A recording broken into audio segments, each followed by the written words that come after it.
On the evening of June 2nd, 2025, at 5:09 p.m., a CCTV camera in Islamabad sector G13 captured a man who, just minutes earlier, had committed a crime that shook not only Pakistan, but made headlines across international media.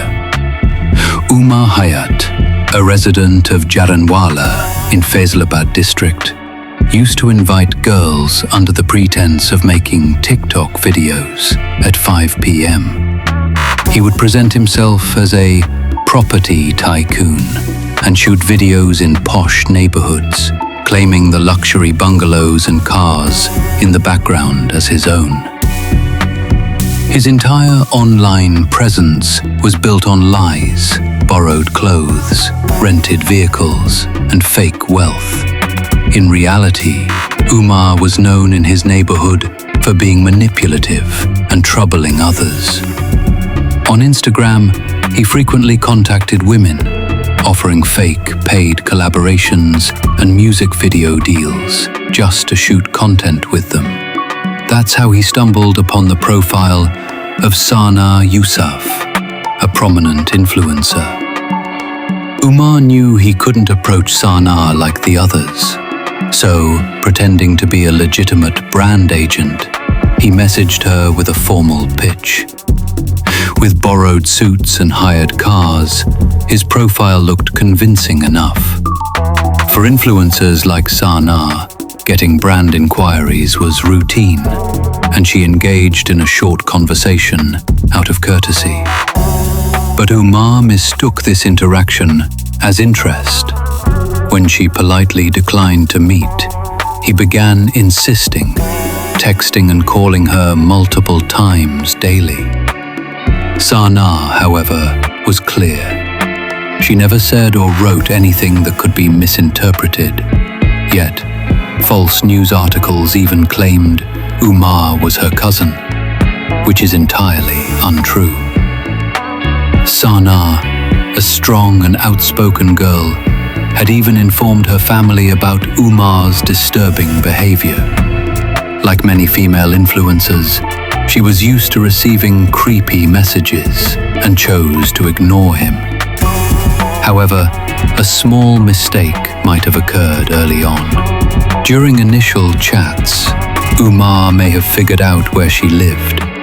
From Sana's videos and posts, he kept gathering more information over time. Then came May 29th, 2025, Sana's birthday. Obsessed, Umar bought several gifts and rented a Fortuner from Islamabad's outskirts. He drove 332 kilometers from Jaranwala to her house in Islamabad. When Sana saw him at her doorstep, she was shocked. She refused to meet him and had her family send him away. That rejection bruised his toxic male ego. To Umar, it was an insult. How dare she refuse him?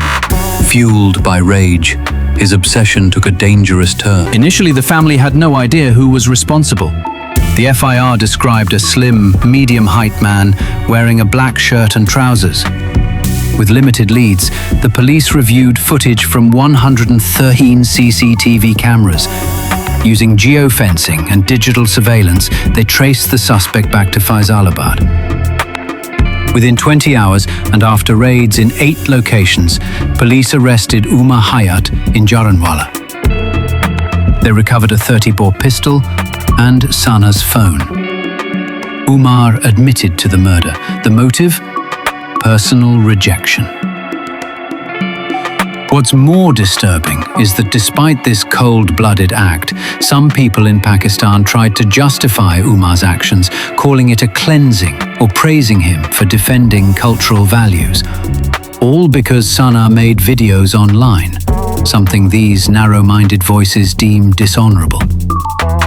Yet Sana never posted anything vulgar or inappropriate. But for those with twisted thinking, even silence is a provocation. This case forces us to confront a harsh truth. Umar Hayat is one of many men who think a woman saying no is a challenge, not a boundary. And a large part of this mindset is nurtured by Pakistani dramas, where male characters stalk and harass women under the guise of love. Violence is romanticized, manipulation is glorified. These dramas aren't just entertainment. Writers, actors, and directors are silent educators. Their narratives influence hearts, minds, and behavior. This tragedy is a wake-up call. Sana is no longer with us, but her story must push us to hold people accountable at every level. We hope her killer receives the harshest punishment the law can deliver.